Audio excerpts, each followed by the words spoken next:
ChinaCast's here. Yo. So today we are here to talk about the things that you could pack when you come to China. So we see a lot of videos about traveling to China. We want to fulfill your need of finding a video that shows what to pack to live here. Lots of dudes. Lots. Yeah, so the first thing, medicine. Vitamin. I bring Cold FX from Canada. Dun, dun, dun. Pepto-Bismol. Allergy medicine. I get allergies like twice a year. Oh yeah. Charcoal.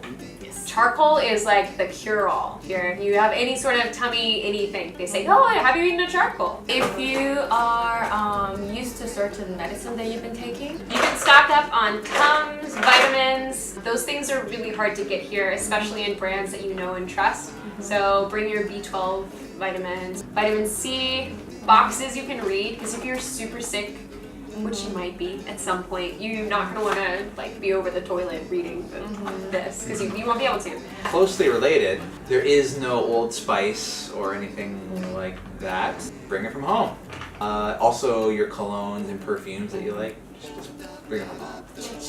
especially if you need organic, like natural, 100% natural, this is something that you should bring. Chapstick, shampoo, conditioner. If you need anything specifically without chemicals, that's really natural, it's really healthy, stock up on that. It'll be worth the extra weight in your suitcase. Candles and mandals. Those are man candles, or candles you like. Bring them home. Clothes and shoes, especially if you have a little bigger size. Yeah, if you're like me, it's kind of a hassle to buy stuff online, Sure. and it's all in Chinese. So Also, it's hard to try on. yeah, it's You hard to don't try know. on. It's hard to get it translated. So if you can just kind of bring your own stuff, and also your winter coat. Yeah.